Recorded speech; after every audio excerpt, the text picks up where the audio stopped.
பாகிஸ்தான் பண்ண பெரிய தப்பு, ஒரு பக்கம் அப்ராரை போட விட்டாங்க.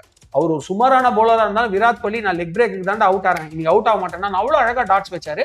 அதுக்கப்புறம் அடுத்த ஓவர்கள்ல ஸ்ட்ரைக் ரொட்டேட் பண்ணாரு. கிட்டத்தட்ட இஃப் ஐம் ரைட் அவர் 42 சிங்கிள்ஸோ 13 டூவோ எடுத்திருக்காரு போல. So he was wonderful. ஆனா அவங்க பண்ண பெரிய தப்பு என்ன தெரியுமா? ஒரு பக்கம் அப்ரார் போட விட்டு இன்னொரு பக்கம் ராஃப் போட விட்டாங்க. இந்த டெக்னிக்கா ஆஸ்திரேலியா சவுத் ஆப்பிரிக்கா பண்ணுவாங்க. லெக் பிரேக் போலர் யாராவது ஒருத்தர் உள்ள கொண்டு வந்து இன்னொரு ஸ்பின்னரோட பார்ட்னர் போட விடுவாங்க. ஸோ அதெல்லாம் சமாளிக்கிறது கோலி தயாரா இருக்காரு நான் நம்புறேன். இந்தியாவுக்கு ஒரு மிகப்பெரிய அட்வான்டேஜ் ஆயிருக்கிறதே இந்த டாப் ஆர்டர் ஃபார்முக்கு வந்ததுதான். ரெண்டு பேரு அழகா 70 அடிச்சு ஒரு 140 ரன் பார்ட்னர்ஷிப்பை வந்து மிடில் ஓவர்ஸ்லயோ இல்லைன்னா என்ன சொல்றது ஒரு 8th ஓவர்ல இருந்தோ ஒரு 140 ரன் பார்ட்னர்ஷிப்பை ஒரு 160 பாலுக்கு போட்டா கூட போதும். அதுக்கப்புறம் ஒரு பேட்ஸ்மேனா வெளுத்துக்கிட்டீங்க. இந்த கேம் பிஜிடிலயும் நியூசிலாந்து எதிரான டெஸ்ட்லயும் எங்க போச்சு? குல்தீப் வந்து it was a very tough call. அது வந்து பேட் கேட்ச்னு சொல்ல மாட்டேன். அதே இடத்துல அக்சர் இருந்தா பிடிச்சிருப்பாரு. ஜடேஜா ப்ரூவ் பண்ணி காமிச்சாரு. அக்சர் பட்டேல் தான் உண்மையிலே இந்த மேட்சை நாம ஜெயிச்சதுக்கு ஒரு முக்கியமான காரணம். ஏன்னா எப்பெல்லாம் பிரேக் த்ரூ தேவையோ அப்பெல்லாம் டக்குன்னு கொடுத்துட்டே இருந்தாரு. நம்ம இது வரைக்கும் சூப்பரா ஜெயிச்சுட்டு வந்தா கூட ஆடின ரெண்டு டீமுமே வீக் டீம், மெயினா பேட்டிங்ல ரொம்பவே பின்தங்கி இருக்கக்கூடிய ஒரு டீம். உங்க டீம்ல நீங்க ஒரு நல்ல பேட்ஸ்மேன் விக்கெட் எடுக்கும்போது நீங்க செலிப்ரேஷன் அப்படி பண்றீங்க. But the situation matters. அவங்களுடைய பிஎம் முதற்கொண்டு பாகிஸ்தான் பிஎம் முதற்கொண்டு இந்த மேட்சை ஜெயிச்சுட்டு வந்துருங்கப்பா, இல்லைன்னா நம்ம வந்து நம்ம ஊர்லயே நம்ம அடுத்த லெவல் போக முடியாம போயிடும், நம்ம ஊர்ல வேற விளையாட மாட்டேன்னு அவங்க அங்க போயிருக்காங்க, தோத்துட்டோம்னா ரொம்ப அசிங்கமா போயிடும் சொல்லி அனுப்பிச்சிருக்காரு. 6 அடிச்சாதான் செஞ்சுரி, ஏன்னா 5 runs to win சிச்சுவேஷன் என்னடா பண்ண போறாரு அப்படின்னு யோசிச்ச நேரத்துல தப்புன்னு என்ன பண்ணிட்டாரு, ஒரு சிங்கிள் அடிச்சு விட்டாரு. ஹார்திக் பாண்டியா நம்ம ஒரு தடவை டெஸ்ட் பண்ணி ஆகணும்ப்பா இந்த பொசிஷன்லன்ற பிளேயர் அவர் கிடையாது. இதே விராட் கோலியோட T20ல இதே மாதிரி ஒரு பொசிஷன்ல 4 விக்கெட்ஸ் வந்ததுக்கு அப்புறம் வந்து அவங்க ஆடின இன்னிங்ஸ் இன்னி வரைக்கும் எல்லாருக்கும் ஞாபகம் இருக்கும். அந்த ராஃப் ஒரு 6 அந்த மேட்ச். மகா சிவராத்திரி ஈசனுடன் ஒரு இரவு வருகின்ற 26ஆம் தேதி மாலை 6 மணிக்கு ஈசா யோகா மையம் கோவை. சம்மர் ஹாலிடேஸ் வந்தாச்சு, நம்ம ஜிடி ஹாலிடேஸும் வந்தாச்சு. GT holidays South India's #1 travel brand. ஏதாச்சும் மந்திரம் ஏதாச்சும் வச்சிருக்கீங்களான்னு ஃபர்ஸ்ட் கேட்கணும். ஏன்னா பிஃபோர் இந்தியா பாகிஸ்தான் மேட்ச் எப்படி இருக்க போகுதுன்னு கேட்டப்ப கோலி அடிப்பாரு, கோலி தான் ஜெயிக்க வைக்க போறாரு அப்படின்னு சொல்லியிருந்தீங்க. அதே மாதிரி ஒரு knock 51 century Sachin all time சச்சினோட ரெக்கார்டை பிரேக் இது பண்ணியிருக்காரு, சமப்படுத்தியிருக்காரு. எப்படி இது ப்ரெடிக்ஷன்? விராட் கோலி வந்து பாகிஸ்தான் போலர்ஸை எப்படி ஹேண்டில் பண்ணுவாரு அப்படிங்கிற அந்த ஒரு ஜட்ஜ்மெண்ட். ஏன்னா இது வந்து நேத்து வந்து கோவிட் டயத்துல லீவ்ல ஐபிஎல் பார்க்க ஆரம்பிச்சு கிரிக்கெட் பத்தி பேசுறவங்க இல்லை. நாங்க கிரிக்கெட்டை விரும்பி, அதாவது ரொம்ப குட்டி வயசுல வந்து வி ஸ்டார்டட் வாட்சிங் கிரிக்கெட் வென் சௌரவ் கங்குலி வந்து அசாருதீனை தாண்டி கேப்டன் ஆனது, அசாருதீன் அடுத்து கேப்டன் ஆனதுலேருந்து கிரிக்கெட் பார்த்துட்டு இருக்கோம். அண்ட் விராட் கோலியா இத்தினோண்டு வயசுல இருந்து அவரோட பெர்ஃபார்மன்ஸ் பார்த்துட்டு அடுத்த ராகுல் டிராவிட் கிடைச்சிட்டாண்டா அப்படின்னு ஆச்சரியப்பட்ட கூட்டத்துல நானும் ஒருத்தன். அவ்வளவு சூப்பரான கேம் ஆடி இருக்காரு, பாகிஸ்தானுக்கு எதிராக அவ்வளவு நல்லா விளையாடி இருக்காரு. நடுவுல கொஞ்சம் கான்ட்ரவர்ஷியலா அது வந்து கம்பீர் வந்து கோச் ஆனதுனால கிளியரா தெரிஞ்சிச்சு. அந்த ஒரு கோவத்துல அவர் வந்து தன்னுடைய வேல்யூபிள் கிரிக்கெட்டை கூட பின்னாடி தள்ளிட்டு நிறைய வர்ஸ்டான அவுட் ஆகும்போது கிரிட்டிசைஸ் பண்ணுவோம். ஏன்னா எங்களுக்கு இந்தியா ஃபர்ஸ்ட், கிரிக்கெட் செகண்ட், அதுக்கப்புறம் தான் பிளேயர்ஸ் எல்லாம். சரிங்களா? யார் உன்னோட ஃபேவரட் பிளேயர்? ராகுல் டிராவிட். ராகுல் டிராவிடே கோச்சா இருக்கும்போது ஸ்பின்னர்ஸ்க்கு இம்பார்ட்டன்ஸ் கொடுக்கலாம், ஸ்பின்னர்ஸ்க்கு இம்பார்ட்டன்ஸ் கொடுக்கலன்னு தான் சொன்னோம். That is what we are cricket lovers. So பாகிஸ்தானுக்கு எதிராக அவருடைய ரெக்கார்டு எப்படி, அவர் எவ்வளவு அழகா கம்பேக் பண்ணுவாருன்னு தெரியும். அதை விட முக்கியம் பங்களாதேஷுக்கு எதிராக அவர் எவ்வளவு சூப்பரா தன்னுடைய இன்னிங்ஸை பேஸ் பண்ண ட்ரை பண்ணாரு. என்னதான் 236 டார்கெட்னாலும் வந்தோடனே அடிச்சு பிடிச்சி பண்ணுவோன்னு இல்லாம he tried is best. Track வந்து எக்ஸ்பெக்ட் பண்ண அளவுக்கு இல்லை அப்படின்னா கூட அவர் கம்மி ரன்னே அடிச்சிருந்தா கூட அவர் அவுட் ஆகணும்னு விளையாடல அந்த மேட்ச். அதுதான் வந்து ஆயிஷா நியூசிலாந்துக்கு எதிராக நம்ம இந்தியாவில் ஆடின டெஸ்ட் சீரீஸா இருக்கட்டும், அதுக்கப்புறம் ஆஸ்திரேலியா பிஜிடியா இருக்கட்டும், நிறைய இடங்கள்ல அவுட் ஆகணும்னு விளையாடின மாதிரி இருந்துச்சு விராட் கோலி. பட் பங்களாதேஷ்க்கு எதிராக அவர் கம்மி ரன் அடிச்சிருந்தா கூட அப்படி விளையாடல. நான் சொல்றது சாம்பியன்ஸ் ட்ராஃபில. ஸோ டெஃபினட்டா நல்லா விளையாடணும்னு நம்பிக்கை இருந்துச்சு. And he proved it. அவர் வந்து அவ்வளவு அழகா அந்த லெக் பிரேக் போலர் ஆடினதாகட்டும், அப்ராரோட அந்த ஒரு டஃப் டெலிவரிஸ், அவர் டஃப் டெலிவரி இல்ல ஆக்சுவலா, பட் அவர் இருந்த அந்த ஒரு ஃபார்முக்கு எந்தெந்த டெலிவரியில அவர் சேலஞ்சிங்னு நினைச்சாங்களோ அது எல்லாத்தையுமே அடிக்காம அவ்வளவு அழகா எதிர்கொண்டாரு. அவுட் சைட் ஆஸ்டம் பால ஒரு ஸ்டேஜ்ல அடிக்க ஆரம்பிச்சாரு. It was very nice to watch. Rohit சர்மாவோட இன்டென்ட்டை பத்தி பேசி ஆகணும். ஏன்னா அந்த ஒரு அடிவாரம் ஸ்டார்டிங் வந்த உடனே சாகின் அஃப்ரிடியா இருக்கட்டும், நசீம் சாவா இருக்கட்டும், ஒரு பெரிய பவுலர் ஒரு டெம்ப்ளேட் செட் பண்ணிட்டு போறாரு. சுப்மன் கில் அது ஒரு கான்ஃபிடன்ஸ்ல சொல்ல மாதிரி எனக்கு ரோஹித் வந்து ஒரு மாதிரி செட் பண்ணிட்டு போறாரு, அதை நான் ஃபாலோ பண்றேன் அப்படின்னு சொல்றது ஒரு கேப்டனாவும் சரி, ஒரு பேட்ஸ்மேனா ரோஹித் எவ்வளவு இம்பாக்டா இருக்கிறார்? சூப்பரா விளையாடுறாருங்க. அவர் வந்து பாத்தீங்கன்னா, நீங்க என்ன பவுன்சர்லாம் எனக்கு போட்டுறாத, அவ்வளவுதான் நீ எவ்வளவு பெரிய போலரா வேணா இரு அப்படின்றாரு. அதே மாதிரி ஆப்வியஸ்லி ஒரு ஓப்பனரா வந்து சுப்மன் கில் இறங்கும் பொழுது ஆப்பனண்டா இருக்கிற அந்த பிக் நேம்ஸ் எல்லாம் பார்க்கும்போது அச்சோ இவர் நம்ம விக்கெட் எடுத்துடக்கூடாதுன்ற பயம் போகணும்னா எப்ப போகும்? எதிரில ஒருத்தர் சமாடி அடிக்கிறான் அப்படின்னா அந்த பயம் போயிடும். கரெக்டா? ஓ இப்படி அடிக்கணும் போல இருக்கு அப்படின்னு ஒரு கிளாரிட்டி கிடைச்சிடும் இல்லையா? சோ அந்த கிளாரிட்டியை அவர் குடுக்குறாரு. என்ன ஒரு அன்பார்ச்சுனேட்னா அவரோட விக்கெட் கொஞ்சம் ஏர்லியா விழுது. அவர் இன்னுமே கொஞ்சம் லாங் இன்னிங்ஸ் விளையாடினான்னு வச்சுக்கோங்களேன், சாலிடா வந்து எனக்கு தெரிஞ்சு ஒரு 10, 11 ஓவர்ல நம்ம 110 போனாலும் போகும். அந்த அளவுக்கு அவருடைய என்ன சொல்ற அந்த ஒரு ஃபியர்லெஸ் கிரிக்கெட் நல்லா இருக்கு. அதே மாதிரி சும்மா காட்டு முட்டுன்னு சுத்தாம கரெக்ட்டா அவருக்கு ஏத்த பாலுக்கு அவர் வெயிட் பண்றாரு. இல்ல பால் அவருக்கு ஏத்த மாரி வரவே இல்ல அப்படின்னா, நல்ல பேஸ் பவுலர் இதான் ஒரு அட்வான்டேஜ். நான் போன இன்டர்வியூலயே சொல்லியிருந்தேன். பேஸ் பவுலர் வந்து இப்ப துபாய் இருக்க மாதிரி அந்த ஒரு ஒரு மாரியான ஒரு ட்ராக்குக்கு, அதாவது பால் அவ்வளவு பேட்டுக்கு வராத ட்ராக்குக்கு, நீங்க பேஸ் பவுலர் ஆடுறதுக்கான பெஸ்ட் வே ஏறி அடிக்கிறது தான். சரிங்களா? சோ அந்த ஒரு மூவ்மெண்ட்டையும் அவர் பண்ண ஆரம்பிக்கிறாரு. When you bowl outside our stump அத அழகா ஏறி அடிக்கிறாரு. நீங்க ஷார்ட் பால் போட்டா மட்டும் தான் நின்ன இடத்துலயே அவர் வந்து ஹூக் ஆடுறாரு. So it is very beautiful to watch. அவர் அடிக்கிற ரன்ஸ விட அவர் ஷாட் அடிக்கிற அந்த விதம் கூட இருக்கிற பேட்ஸ்மேன்ஸ்க்கு மட்டும் இல்லாம அதுக்கு அடுத்து வர பேட்ஸ்மேன்ஸ்க்குமே கான்ஃபிடன்ஸ் கொடுக்குது. அண்ட் நீங்க அதுக்கு முன்னாடி கிரெடிட்டர் வந்து பவுலர்ஸ்க்கு கொடுக்கணும். நமக்கு ஒரு பெரிய சேலஞ்சிங் டார்கெட் இல்லாம இவ்வளவு நாள் கொண்டு வந்திருக்காங்க. இதுக்கப்புறம் ரோஹித் வந்து கண்டிப்பா ஒரு லாங் இன்னிங்ஸ் விளையாடணும் அப்படிங்கிறது ஒரு நீடுன்னு நான் சொல்லுவேன். நான் பவுலர்ஸை பத்தி கண்டிப்பா பேசி ஆகணும்ன்றது. அதுக்கு முன்னாடி நம்ம பிஃபோர் இந்த சாம்பியன்ஸ் டிராபிக்கு முன்னாடி இந்தியாவோட பேட்டிங் ஆறே 5th 6th இருந்து தான் ஆரம்பிக்குதுன்ற ஒரு குற்றச்சாட்டு இருந்துகிட்டே இருந்துச்சு. ஆனா நானே இப்ப சொல்லிடுறேன். இருக்கிற அது நம்மளே பேசியிருக்கோம். நிறைய பேரும் அந்த குற்றச்சாட்டு இருக்கும்போது டாப் ஆர்டர் பெஸ்ட் டாப் ஆர்டரா இருந்துகிட்டு இருக்காங்க இந்த சாம்பியன்ஸ் டிராபில. அந்த 5 பேரா இருக்கட்டும், ஒரு அடித்தளம் அமைக்கிறாங்க, முடிச்சு கொடுக்குறாங்க மேட்ச்ல. அதை எப்படி பார்க்கலாம்? ரொம்ப அதாவது இந்தியாவுக்கு ஒரு மிகப்பெரிய அட்வான்டேஜ் ஆயிருக்கிறதே இந்த டாப் ஆர்டர் ஃபார்முக்கு வந்ததுதான். நான் போன மேட்ச்ல உங்ககிட்ட சொல்லியிருப்பேன். சுப்மன் கில்ல வந்து நான் அப்பவே எதிர்பார்த்தேன் சூப்பரா விளையாடுவார் அப்படிலாம் நான் சொல்லவே மாட்டேன். எதுக்கு இந்த டோர்னமெண்ட்ல அவர் எடுக்கிறீங்க? நீங்க அவர் எவ்வளவு ஆப்பர்ச்சுனிட்டி தான் கொடுப்பீங்க அப்படின்னு சொன்னேன். அதே மாதிரி அவரை டொமஸ்டிக் விளையாட விட்டுட்டு டீமுக்குள்ள கொண்டு வாங்க. நீங்க தேவையில்லாம பேக் பண்றதுனால எப்படி இருந்தாலும் நான் டீம்ல எடுவேன் லெத்தர்ஜியா ஆடுற மாதிரி இருக்கு அப்படின்னு நான் சொன்னேன். அந்த இன்டென்ட் மிஸ் ஆகுது இதே வார்த்தை சொன்னேன். பட் அவருக்கு திடீர்னு என்ன மேஜிக் நடந்துச்சுன்னு தெரியல. இல்ல maybe Indian pitches and Indian related பிச்சர்ஸ்ல நான் என்னைக்குமே சூப்பரா தான் விளையாடுவேன் அப்படின்ற மாதிரி அவர் ப்ரூவ் பண்றாரா அப்படின்றது எனக்கு தெரியல. அப்படி நம்ம டக்குன்னு கீழே இறக்கிட கூடாது இவ்வளவு நல்ல பெர்ஃபார்மன்ஸ். ஏன்னா மோர் தென் கிட்டத்தட்ட வந்து பாத்தீங்கன்னா இந்த ஒரு மேட்ச்ல 46 அவுட். அதுக்கு முன்னாடி எல்லா இன்னிங்ஸ்லயுமே 50. நான் சொல்றது அந்த India versus England one day series ஆரம்பிச்சதுல இருந்து எல்லா மேட்ச்லயுமே 50 பிளஸ் ஸ்கோர், அதுல ஒரு செஞ்சுரியோ 2 செஞ்சுரியோ வேற அடிச்சிருக்காரு அப்படிங்கிற பட்சத்துல அவருடைய அந்த ஒரு இன்டென்ட் வந்து ரொம்ப கிளியரா தெரியுது. அதாவது 50 ஒரு கிரிக்கெட்லயே பிராங்க்லின் ஒரு பியூட்டி என்ன அப்படின்னு பாத்தீங்கன்னா, நேத்து நீங்க பாகிஸ்தான் இன்னிங்ஸ்ல கூட அதை பார்க்க முடியும். நீங்க ஒரு 20 ஓவர்ஸ் கிரிக்கெட் மாதிரி நீங்க ஒரு வேகமா பட்டார் பிட்டின்னு அடிக்கணும். ஸ்ட்ரைக் ரேட் வந்து ஒரு 120க்கு மேல 130க்கு மேல இருக்கணும்ன்ற அவசியமும் இல்ல. டெஸ்ட் கிரிக்கெட்ல இருக்க மாதிரி நீங்க ஒரு லாங்கர் இன்னிங்ஸ் உடம்பு டயர்ட் ஆகிற அளவுக்கு ஆகணும்னும் இல்ல. நீங்க அழகா 110 பால்ல 100 ரன் அடிக்கலாம். இல்லன்னா நீங்க பொறுமையா ஆரம்பத்துல வந்து ஒரு 48 பால்ல 32 ரன் அப்படின்னு கூட வச்சு ஒரு 50க்கு அப்புறம் அப்படியே நீங்க அதை காம்பன்சேட் பண்ணலாம். நீங்க யோசிச்சு பாருங்க. ஒரு 2 பேரு அழகா 70 அடிச்சு ஒரு 140 ரன் பார்ட்னர்ஷிப்பை வந்து மிடில் ஓவர்ஸ்லயோ இல்லனா என்ன சொல்றது ஒரு 8th ஓவர்ல இருந்தோ ஒரு 140 ரன் பார்ட்னர்ஷிப்பை ஒரு 160 பாலுக்கு போட்டா கூட போதும். அதுக்கப்புறம் ஒரு பேட்ஸ்மேனை வெளுத்து கட்டிடுவாங்க. புரியுதா உங்களுக்கு? சோ நீங்க வந்து ஒரு மேசிவ் இன்னிங்ஸ் ஆடணும்ன்றது அவசியம் இல்ல. பட் அந்த கண்டிஷன்ஸ்க்கு ஏத்த மாதிரி நீங்க ஒரு லாங் இன்னிங்ஸ் ஆடினாலே அது சூப்பரான விஷயம்.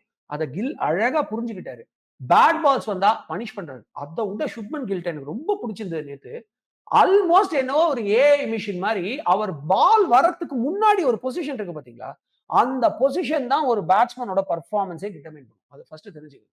சோ அந்த அந்த பொசிஷனிங் வந்து பாத்தீங்கன்னா அப்படியே ஒரு ரோபோட் மாதிரி இப்படி நின்னாரு. It was very very beautiful to watch. So அந்த பொசிஷன் கரெக்ட்டா இருக்கிறதுனால அவர் வந்து பாத்தீங்கன்னா ஒரு பெரிய ஃபுட்வொர்க் இல்லாம அந்த பாடி வெயிட் மூவ்மெண்ட் வச்சே கரெக்ட்டா பால் அதோட டைரக்ஷன்ஸ்ல அடிக்க ஆரம்பிச்சாரு. நீங்க வந்து ரோஹித் சர்மா அடிச்ச 6 அவருக்கு கொடுத்த கான்ஃபிடன்ஸ் லெவல் அவர் என்ன பண்ணாரு? பெரிய பவுலர்ஸ் எல்லாருமே அதாவது ஷைன் அஃப்ரிடி வந்து த மோஸ்ட் பேசி பவுலர் அப்படின்ற ஒரு நேம் போர்டோட வரும்போதே கூட அவர் அடிச்ச அந்த ஒரு கவர் டிரைவா இருக்கட்டும். அதுக்கப்புறம் அவர் அடிச்ச அந்த ஸ்ட்ரெயிட் ஏன்னா அதுக்கு முன்னாடி ஓவர் தான் நான் பார்த்துட்டு இருந்தேன். நசீம் ஷா போட்டுட்டு இருந்தாரு. ஸ்ட்ரெயிட்ல ஃபீல்டரே வைக்கலையா? அடியா ஸ்ட்ரெயிட்ல அடிங்க பார்த்தீங்களா அப்படின்னு நான் சொல்றேன். விராட் கோலிக்கு அவுட் சைட் ஆஃப் நல்ல கவனிங்க. அவர் வந்த புதுசுல அவருக்கு 12 பால் அவுட் சைட் ஆஃப் போடவே இல்லை விராட் கோலிக்கு. அப்ப நான் சொன்னேன், எப்பா லெக்லயே போடுங்கடா கோலி கொஞ்சம் ஆடணும்டா நினைக்கிறப்போ இவர் கில்லு ஸ்ட்ரைக்கு வந்தாரு. கில்லு ஸ்ட்ரெயிட் டிரைவ் அடிக்கனா ஸ்ட்ரெயிட்ல ஆளே இல்லைன்னு நினைச்சிட்டே இருந்தா தூக்கி அடிச்சாரு ஷைன் அஃப்ரிடியா ஸ்ட்ரெயிட்ல ஒரு 4. அது வந்து ரொம்ப அழகான பிளேஸ்மெண்ட். தூக்கி அடிச்சாருன்னா 6ல கூட போல அப்படி பால் அப்படி வச்சாரு. ரொம்ப அழகான ஒரு பிளேஸ்மெண்ட். அது அப்படியே பவுண்டரி போச்சு. அதே மாதிரி அதுக்கு முன்னாடி வந்து பாத்தீங்கன்னா கவர்ஸ்ல ஒரு 4 அடிச்சுட்டு அப்படியே நின்னாரு அந்த பொசிஷன்ல. அவர் போஸுக்காக எல்லாம் நின்ன மாதிரி எனக்கு தெரியல. அவர் கரெக்டா என்னோட ஹேண்ட் ஃபுல் மூவ் ஆச்சா அப்படிங்கறத அவர் ரசிச்சு பார்த்துட்டு இருந்தாரு. So he started enjoying his game, the pakka classical kind of shot game that is meant for one day international. So it was very beautiful to watch. அவருடைய பொசிஷனா இருக்கட்டும், அவரோட பேட் மூவ்மெண்டா இருக்கட்டும். எனக்கு ஒரே ஒரு கேள்விதான் ஃப்ராங்க்லி, இந்த கேம் பிஜிடிலயும் நியூசிலாந்துக்கு எதிரான டெஸ்ட்லயும் எங்க போச்சு? இதே தானே அங்க கேட்டோம். இதே ஷாட்ஸ் தானே அங்க கேட்டோம். பட் ஹேவிங் புரியுது. செட் தட், இனிமே தான் பெரிய டீம்ஸ் வருது. இதே கேம அவர் அங்க வெளிப்படுத்தினார்னா, Gill will make value for his presence. கிரிக்கெட்னாலே வந்து ஒரு ஆல்ரவுண்டர்ஸ் எவ்வளவு இம்பார்ட்டன்ட்னு நமக்கு தெரியும். ஓடிஐ, T20 டெஸ்ட்ல நம்ம பார்த்திருக்கோம். அதே மாரி ஒரு 3 ஆல்ரவுண்டர்ஸ் ஒரு அந்த 3 கன்னு மாரி இருக்காங்கன்னு நெனைக்கிறேன். ஏன்னா, ஒரு பவுலிங்லயும் 3 பேர் இம்பாக்ட் கிரியேட் பண்றாங்க. பேட்டிங்ல அந்த ஹர்திக் பாண்டியா ஃபர்ஸ்ட் வந்த செகண்ட் பால் ஒரு அ கவர் டிரைவ்ல ஒரு தூக்கி அடிப்பாரு. ஸோ 3 ஆல்ரவுண்டர்ஸ பத்தி பேசியே ஆகணும்னு நெனைக்கிறேன். இல்ல ரொம்பவே பியூட்டிஃபுல்லா இருக்கு. அந்த 3 ஆல்ரவுண்டர், நீங்க 3 ஆல்ரவுண்டர்ன்னு பேசுறதுக்கு முன்னாடி 3 ஸ்பின்னர்ஸ்ன்னு பேசுவீங்கன்னு நினைச்சேன். But let's start with allrounder. ஒரு சூப்பரான பிரேக் த்ரூ குடுத்ததே ஹர்திக் பாண்டியா தான். அத மறந்துறாதீங்க. Yes, yes. ஓப்பனிங் பார்ட்னர்ஷிப் வந்து ஆப்வியஸ்லி நல்லா எடுத்துட்டு போகணுன்ற மைண்ட் செட்லயே இருந்தாங்க. அதுவும் ஒரு பியூட்டி ஆச்சு இங்க. ஆக்சுவலா நேத்து யூசுவலா நான் கமெண்ட்ரி பண்ண போவேன். நேத்து நான் கமெண்ட்ரி பண்ண போல. I wanted to watch the match with family. நான் வந்து அந்த ஓவர் இவர் வராரு. நீங்க அந்த கமெண்ட்ரில கூட இப்ப தமிழ் கமெண்ட்ரில பாருங்க. ஹர்திக் பாண்டியா போட வராரு. பாபர் அசாம் ஆடிட்டு இருக்காரு. செம்ம 4 அடிக்கிறாரு. செம்ம கிளாஸியான பிளேயருங்க பாபர் அசாம். நான் இப்படி திரும்பி நின்னு சொன்னேன், கிளாஸ் இல்ல இந்த பால் அவுட் பண்ணா அவுட். எக்ஸாக்ட்டா. ஓகே, ஏன்னா ஓகே. நான் அத எப்படி கெஸ் பண்ணேன் அப்படின்னா, இவர் என்ன பண்ணுவாரு, நீங்க வந்து ஆக்சுவலா என்ன சொல்றது, ஒரு ஒரு லென்த்தி பால் போடும்போது, நீங்க அத ஒரு பவுண்டரி அடிக்கிறீங்கன்னா, அடுத்த பால் லென்த் அழகா குறைச்சிருவாரு. அதுதான் ஹர்திக் புரியுது. பாண்டியா. சில நேரங்கள்ல என்ன பண்ணுவாரு, அது இன்னும் குறைச்சு பவுன்ஸா ஏத்துவாரு. அப்ப அந்த டைம்ல ஆப்வியஸ்லி பேட்ஸ்மேன் கன்ஃப்யூஸ் ஆவான். சோ நான் எதிர்பார்த்தேன், இந்த பால் அவுட் அப்படின்னா கரெக்ட்டா அவுட் ஆனாரு. அதே மாரி தி பியூட்டி இஸ், அடுத்த பாரு இப்போ ஒரு விக்கெட் விழும் அப்படின்னா அக்ஷர் பட்டேல் மூலமா ரன் அவுட். So okay. என்ன சொல்ல வரேன் அப்படின்னா, அதாவது நீங்க வந்து நான் ஃபாஸ்ட் பவுலர்ஸ நான் ஆடிக்கிறேன். இப்போ பாகிஸ்தான் எப்படி தெரியுமா? அதாவது பாகிஸ்தான் மட்டும் இல்ல. அந்த ரோஹித் சர்மா நீங்க கேட்டீங்களா? அவங்க எப்படி தெரியுமா சமாளிக்கிறாங்க அந்த இனிஷியல் ஃபியூ ஹவர்ஸ். ஒரு ஸ்லக்கிஷ் ட்ராக், பால் பேட்டுக்கு வர மாட்டேங்குது. ஆனா ஃபாஸ்ட் பவுலர நான் ஏறி அடிப்பேன். எப்படி நீ ஃபர்ஸ்ட் ஒரு 8 ஓவர் ஃபாஸ்ட் பவுலர்ஸ் தான் போட போற. சோ 8 ஓவர்ல எனக்கு பிரச்சனை எதுவுமே கிடையாது. அதுக்கு அப்புறம் தான் நான் ஏறி அவ்வளவு ஈஸியா அடிக்க முடியாது. ஏன்னா ஸ்பின்னர் அதுக்கு முன்னாடியே பால போட்டுருவான். அப்ப the only option I have got is to rotate the strike. கரெக்ட்டா? சோ இந்த ஒரு பிளானிங்ல தான் ஆடுறாங்க.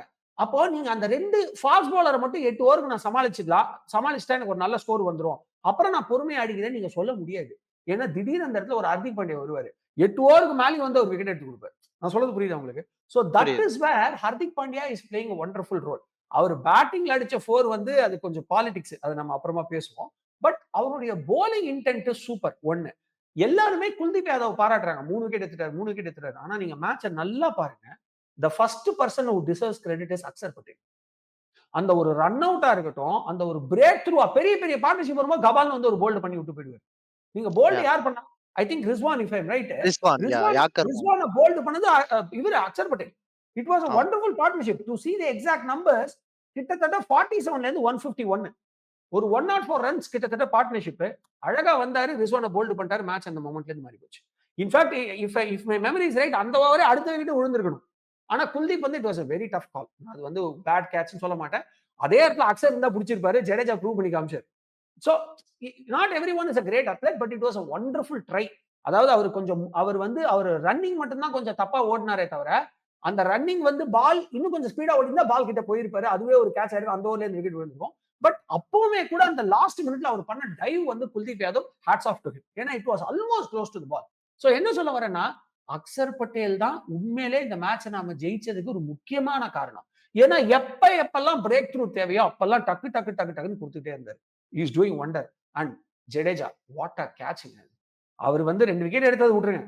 பட் அந்த கேட்ச் வந்து அவ்வளவு அழகா ஜட்ஜ் பண்ணி, அதாவது அந்த இடத்துல ஒரு கன்ஃபியூஷனும் இல்லாம அந்த ஒரு கேட்ச் அவர் புடிச்சது உண்மையிலே குல்தீப் யாதவ்க்கு ஒரு மொமெண்ட் இருந்துச்சு. என்ன பாத்தீங்கன்னா, அது வரைக்கும் இஃப் ஐ அம் ரைட் அவர்கிட்ட விக்கெட் கிடையாது. Only after he took this wonderful catch, அவருக்கு வந்து 3 விக்கெட் எடுக்கிற அளவுக்கு he was growing up Kuldeep Yadav. So Ravindra Jadeja ஒரு விக்கெட் தான் எடுத்திருக்காரு போலிங்ல அப்படின்னா கூட, அந்த கேட்சுக்காகவும் அவர் பண்ண அந்த ஃபீல்டிங்காகவும் you have to give a lot of சலாம் டு ஹிம். நம்ம முன்னாடியே பேசியிருந்தோம். ஹர்ஷ்தீப் சிங் கண்டிப்பா ஆடியே ஆகணும். ஏன்னா, ஷமிக்கு ஒரு இதுன்னா, ஷமி லாஸ்ட் மேட்ச் ஒரு இன்ஜுரி கூட திடீர்னு ஆகி வெளிய போனாரு. ஸோ அப்படி இருக்கும்போது ஹர்ஷித் ராணா ஒரு அவ்வளவு எஃபெக்ட்டா இருப்பாரா? ஏன்னா, அடுத்த மேட்ச் நியூசிலாந்து அந்த முக்கியமான மேட்ச்க்குள்ள போற நேரத்துல ஹர்ஷீப் சிங் தான் ஹர்ஷித் ராணா தான் ஃபர்ஸ்ட் சாய்ஸ் ஃபாஸ்ட் பவுலரா இருக்க போறாரான்ற ஒரு கொஸ்டின் இருக்கு. அதாவது அர்ஷித் ராணாவ வந்து இவரு கிளீனா தெரியுது, பிரான்சைஸ்க்காக தான் அவர் விடமாட்டேங்கிறாரு நம்ம கௌதம் கம்பீர்னு. பட் அவருமே வொர்ஸ்ட்டா பவுலிங் போடலங்க. அவர நீங்க ரொம்ப கிரிட்டிசைஸ் பண்ண முடியாது. ஃபர்ஸ்ட் மேட்ச்ல 3 விக்கெட் எடுத்தப்ப என்ன சொன்னேன் நானு? அதுக்காகலாம் வந்து அவர் அர்ஷதிக் ரீப்ளேஸ்மென்ட்லாம் சொல்லிட முடியாது அப்படின்னு. பட் கொடுத்த வாய்ப்பை எத்தனை பேர் அழகா பயன்படுத்துறாங்க? இவர் ரொம்ப அழகா பயன்படுத்துறாரு. நல்ல ஃபேஸ் கட் பண்ணி சில பால்ஸ் போடுறாரு. 140+ போடுறாரு நிறைய இடத்துல. So he is actually bowling very well. But again ஹர்ஷதீப்பா இல்ல ஹர்ஷித் ராணாவான்னு கேட்டா நான் கண்ணை மூடிட்டு ஹர்ஷதீப் சொல்லுவேன். ஏன்னா இந்த மேட்ச்லயும் மிடில் ஓவர்ல 103 ரன்ஸ் பார்ட்னர்ஷிப். நல்லா கவனிங்க. அந்த பவர் பிளேக்கு அப்புறத்துல இருந்து ஒரு 32 ஓவர் வரைக்கும் இருக்கிற அந்த ஒரு மிடில் ஓவர்ஸ்ல விக்கெட் எடுக்கிறதுக்கான அந்த ஒரு டேலண்ட் நமக்கு மிஸ் ஆகுது. நீங்க நல்லா யோசிச்சு பாருங்க. Spinners definitely there doing a great ஜாப்னாலும் நான் சொன்ன மாதிரி நம்ம ஃபுல்லாவே துபாய் டிராக்ல தான் ஆட போறோம். அப்ப ஸ்பின்னர்ஸை நீங்க ஏறி வந்து சிங்கிளா தட்டிட முடியும். New Zealand is an expert in that. மறந்துடாதீங்க. நம்ம இது வரைக்கும் சூப்பரா ஜெயிச்சுட்டு வந்தா கூட ஆடின 2 டீமுமே வீக் டீம், மெயினா பேட்டிங்ல ரொம்பவே பின்தங்கி இருக்கக்கூடிய ஒரு டீம். அவங்க பண்ற பெரிய தப்பு சிங்கிள்ஸ் அடிக்காம அவங்க பால டாட் வைக்கிறது தான். கிட்டத்தட்ட இந்தியாவுக்கு 22 23 ஓவர் வரும்போது 256 டாட்ஸ் வந்தாச்சு மேட்ச்ல ஆல்ரெடி. அப்ப பாகிஸ்தான் எவ்வளவு டாட்ஸ் ஆடி இருப்பாங்க அப்படிங்கறத நீங்க பாருங்க.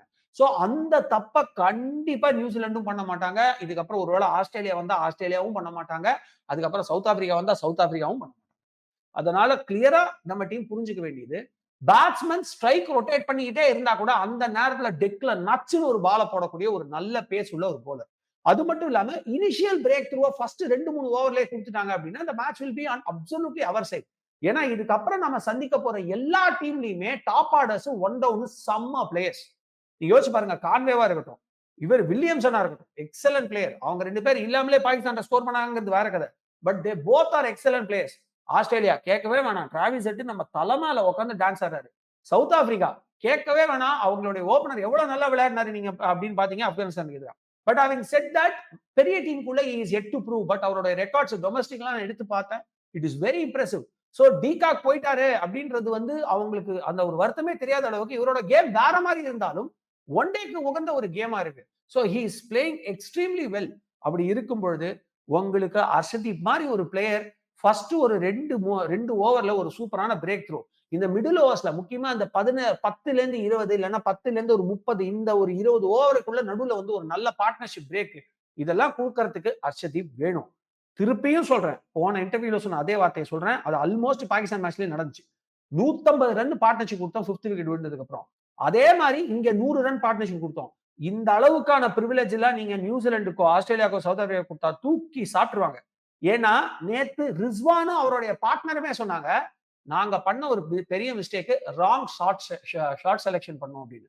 சோ அவங்களுக்கு சூப்பரா ஒரு ஸ்டார்ட் கிடைச்சது. அதாவது நல்ல பார்ட்னர்ஷிப் கிடைச்சது. பால்ஸ் ரொம்ப வேஸ்ட் பண்ணாங்க. அப்புறம் அழகா பவுண்டரியா எடுத்துட்டு அந்த பால்ஸ் ரன் எண்ணிக்கை அந்த டிஃபரன்ஸையும் குறைச்சாங்க. பட் ரிஸ்வான் அவுட் ஆன உடனே அந்த லெஃப்ட் ஹேண்டரும் அவுட் ஆனதுதான் கிரைம். அவர் அந்த ஷாட் ட்ரை பண்ணிருக்க கூடாது. ஆனா அவரு கொஞ்சம் என்ன சொல்றது, இன்டெலிஜென்ஸோட நம்ம விராட் கோலி மாதிரி பரவாயில்ல கொஞ்சம் பொறுமையா ஆடினாலும் கடைசி வரைக்கும் ஆடுவோம் டிசைட் பண்ணியிருந்தா நேற்று மேட்ச் நமக்கு ப்ரெஷர் கூட்டியிருக்கும். So Harshdeep is must needed இந்த டீம். ஆனா இவங்க ஷமிக் பாலா எடுத்துட்டு வருவாங்கன்னு நான் நினைக்கிறேன். ஏன்னா போன ஒரு மேட்ச்ல விக்கெட் இல்லைங்கிறதுனால. அதுக்கு முன்னாடி மேட்ச் தான் 5 எடுத்தார். அவர் எப்படி நீங்க தூக்குவீங்க? So definitely Harshit Rana has to be compromised. எவ்வளவு அடிச்சாலும் அந்த ஒரு வீராப்பு மட்டும் இருந்துகிட்டே இருக்கும் பாதி பேர்ட்ட. அடி வாங்கிட்டே இருப்பாங்க. ஆனா அந்த ஒரு வீராப்பு மட்டும் இருக்கும். அந்த அப்ராரோட செலிப்ரேஷன் பத்தி பேசி ஆகணும்னு நினைக்கிறேன்.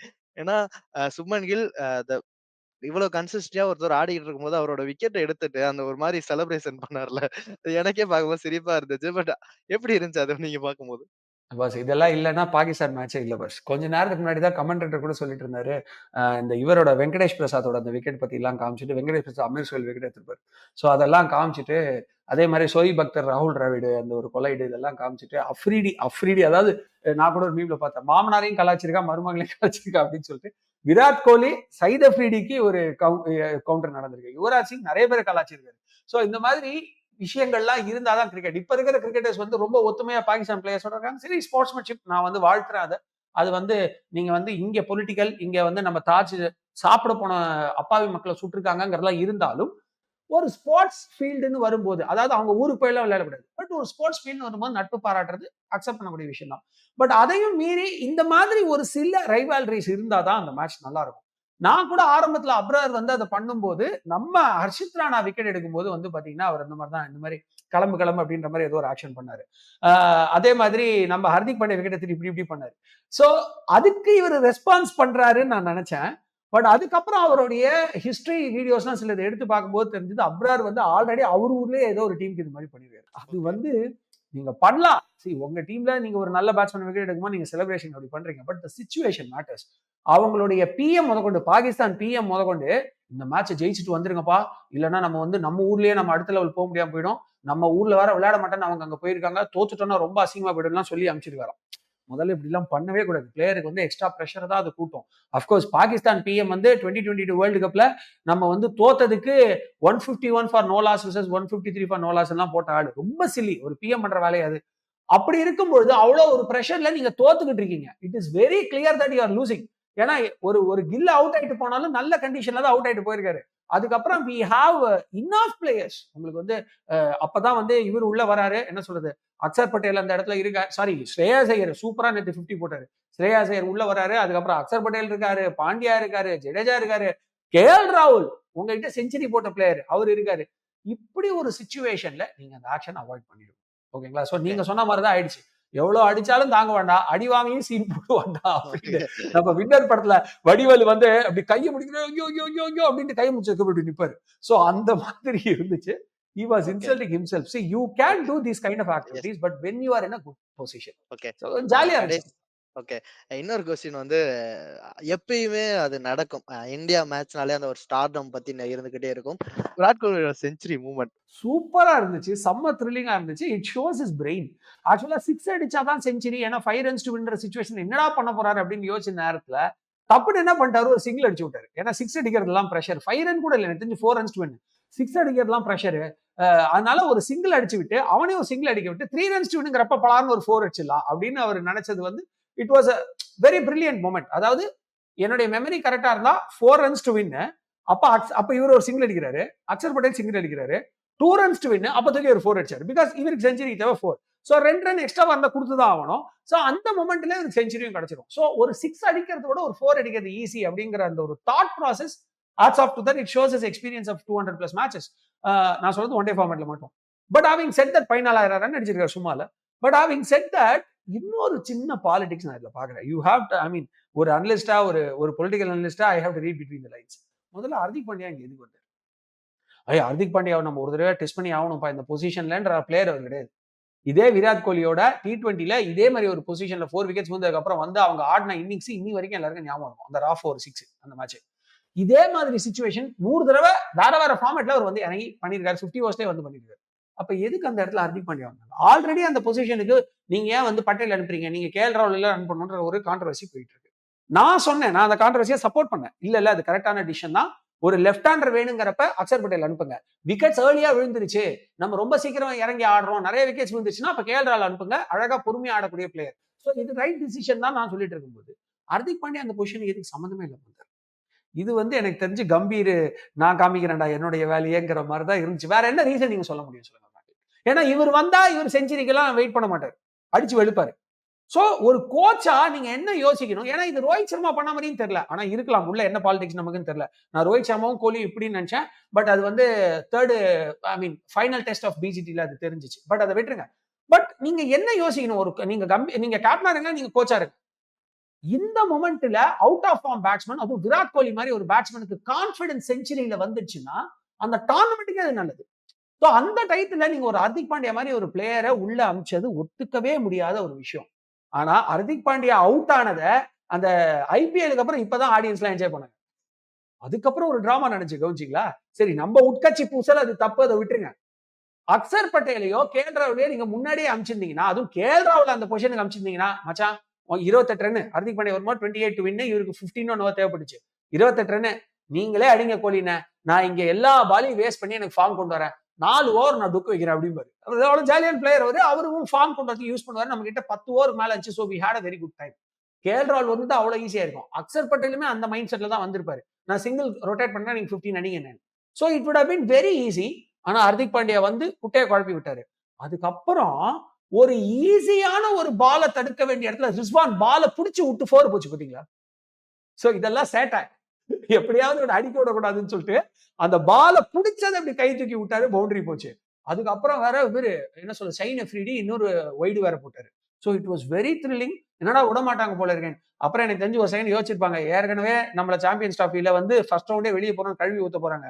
இல்ல இந்த செஞ்சுரி வேணும்னே நம்ம பண்ணோம்னா இன்னும் பேர் அசிங்கமா கெட்டு போயிடும் தான் ப்ராப்பரா bowling போட்டாங்க. And Virat Kohli applied is brain. அந்த லாஸ்ட் பால்ல சிங்கிள் அடிச்சதா இருக்கட்டும், அதுக்கு அடுத்த ஓவர்ல சிங்கிள் அடிச்சு அந்த 6 எல்லாம் என்னால இப்போதைக்கு இது பிரஷர் எடுத்துக்க முடியாது. I want to make it on பவுண்டரின்னு யோசிச்சுட்டு நான் பாத்துக்கிறேன் அப்படின்னு ரோஹித் சொன்னதாகட்டும். Beautiful drama to watch. Like அவர் செஞ்சுரி மட்டும் போடல, he has a great plan for his பேட்டிங்னு தெரிஞ்சது. But the real game is still now to come. New Zealand இருக்காங்க, ஆஸ்திரேலியா இருக்காங்க, இந்த பக்கம் சவுத் ஆப்பிரிக்கா இருக்கு. ஸோ இவங்கெல்லாம் நீங்க ஒரு விஷயம், நான் இதோட இன்னொரு சின்ன அடிஷனல் பாயிண்ட் சொல்லி முடிக்க விரும்புறேன். இவங்க பண்ண பெரிய தப்பு, பாகிஸ்தான் பண்ண பெரிய தப்பு, ஒரு பக்கம் அப்ராரை போட விட்டாங்க. அவர் ஒரு சுமாரான போலரா இருந்தாலும் விராட் கோலி நான் லெக் பிரேக்கு தாண்டா அவுட் ஆறேன், நீங்க அவுட் ஆக மாட்டேன்னா அவ்வளவு அழகா டாட்ஸ் வச்சாரு. அதுக்கப்புறம் அடுத்தடுத்த ஓவர்கள்ல ஸ்ட்ரைக் ரொட்டேட் பண்ணாரு. கிட்டத்தட்ட இஃப் ஐம் ரைட் அவர் 42 சிங்கிள்ஸோ 13 2 எடுத்திருக்காரு போல. So he was wonderful. ஆனா அவங்க பண்ண பெரிய தப்பு என்ன தெரியுமா? ஒரு பக்கம் அப்ரார் போட விட்டு இன்னொரு பக்கம் ராஃப் போட விட்டாங்க. அவங்க என்ன நினைச்சாங்க, ராஃப் போட விட்டு அவுட் சைட் ஆஸ்டம் போட்டா அவுட் ஆயிடுவாரு. ஏன்னா கோலியோட weakness outside off stump, fast ball, leg break. So ஒரு பக்கம் லெக் பிரேக், ஒரு பக்கம் கோலியவே ஃபோக்கஸ் பண்ணானே தவிர இந்த பக்கம் ஷேயர் சேர் மறந்துட்டாங்க. அதே மாதிரி இதே கோலி ராஃப் ஓவர்ல வச்சு செய்வார்ன்றதையும் மறந்துட்டாங்க. சோ ராஃப் ஓவர் பார்த்தவரையும் அவருக்கு அந்த அவுட் சைட் ஆஸ்டம் எல்லாம் மறந்து போச்சு, சமாடி அடிச்சாரு. ராஃப் மறுபடியும் ஷார்ட் பால ஸ்ரேயஸ் ஐயருக்கு போட்டுனா இருந்தாரு. ஐயர் பொழந்து எடுத்துட்டாரு. ஐயர் வெயிட் பண்ணது இந்த மொமெண்ட்டுக்காக தான், பாகிஸ்தான் கிட்ட நான் ப்ரூவ் பண்ணுண்டா அப்படின்னு. உங்களுக்கு ஞாபகம் இருக்கும், போன 2023 வேர்ல்ட் கப்ல கூட ரோஹித் சர்மாவும் ஸ்ரேயஸ் ஐயர் தான் அடிச்சாங்க. So it was beautiful. ஆனா அங்கேயே நீங்க 2 ஸ்பின்னர்ஸை மாத்தி எப்படி இந்தியா வந்து ஜடேஜாவையும் குல்தீப்பையும் இல்லைன்னா அக்சரையும் குல்தீப்பையும் அக்சரையும் ஜடேஜாவை மாத்தி போட விட்டாங்களோ, அந்த மாதிரி அவங்க 2 ஸ்பின்னர்ஸ் போனதா மேபி ஒரு சின்ன தயக்கம் அங்க இருந்திருக்கலாம். இல்லைன்னா இன்னும் கொஞ்சம் லேட்டா வின் பண்ணிருப்போம். ஏன்னா அப்பவும் கோலி டிட்டர்மைண்டா இருந்தாரு. இந்த டெக்னிக்கை நியூசிலாந்து பண்ணுவாங்க, இந்த டெக்னிக்கை ஆஸ்திரேலியா சவுத் ஆப்பிரிக்கா பண்ணுவாங்க. லெக் பிரேக் போலர் யாராவது ஒருத்தர் உள்ள கொண்டு வந்து இன்னொரு ஸ்பின்னரோட பார்ட்னர் போட விடுவாங்க. சோ அதெல்லாம் சமாளிக்கிறது கோலி தயாரா இருக்காரு நான் நம்புறேன். இந்த டோர்னமெண்ட் பெருசா எதிர்பார்க்கிறேன். மகா சிவராத்திரி ஈசனுடன் ஓர் இரவு வருகின்ற 26ஆம் தேதி மாலை 6 மணிக்கு ஈசா யோகா மையம், கோவை. சம்மர் ஹாலிடேஸ் வந்தாச்சு, நம்ம ஜிடி ஹாலிடேஸும் வந்தாச்சு. GT holidays, South India's number 1 travel brand.